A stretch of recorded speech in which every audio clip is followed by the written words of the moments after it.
Another response video to anti-bullshit man.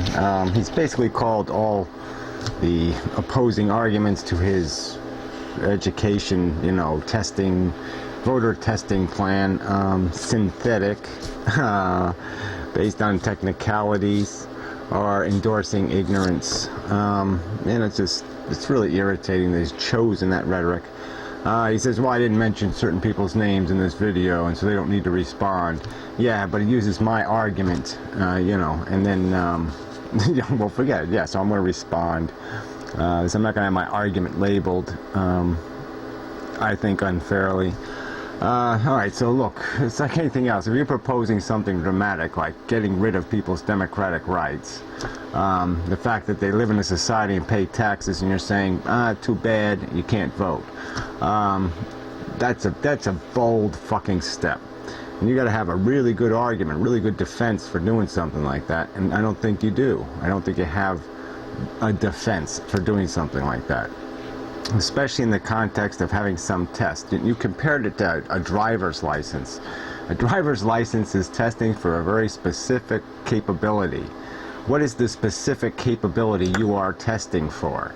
You're going to have a test of some sort of questions that you think through those questions you can glean somebody's competence to make decisions about what our society should look like. All right, I don't think that's an easy to construct test. That's going to be a test that's going to create all kinds of divisiveness. The very fact that you're conceding this test is going to be written by the majority just already points out how ludicrous this idea is. Because basically it's just giving more power to the majority. And you said hierarchies are something we have to live with, they're inevitable. I don't think they are. I think accountable representation and a representative government with accountability doesn't have to have any smell of hierarchy anywhere in it. So it's just a bogus argument. Let's see, what other stupid comparisons did you make? I'll use the word stupid. What the hell? It's just, look, we could turn this any way you want to turn it. We could have we could go back to the old property test, right? So only people who own property can vote. Why not do that? It would do the same thing you want to do. It would give all the power to a certain group or elites, because they'd have to have a certain credibility to be owning property. But that's all this is ever going to be. Even the dumbest people can know their own interest, and they can understand what guy out of the two choices they might be given is more likely to be protecting their interest. Most people get what they want. I said that before. Even if they don't understand the nuances of this system, they know the choices, they know what one thing stands for, what another thing stands for, and they can make a decision between those two things. So all you're going to do is just give the majority more power to isolate and insulate itself from all objecting opinion and any even breath of opposition.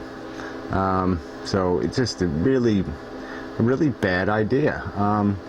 Yeah, we could. The one good argument you made was the immigrant argument. But what's on an immigrant test? Do you think that's a test that qualifies somebody to vote because they can name a certain number of presidents or something?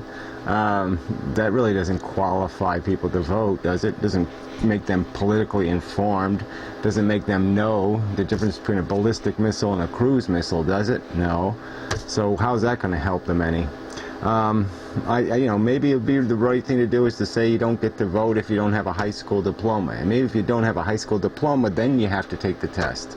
And maybe we could make sure that on the test to get your high school diploma, somewhere in there, you have to know a couple of basic facts like, what the earth is made out of, and the fact that the moon circles the earth and the moon circle the sun, or whatever you think the important facts are that people need to know.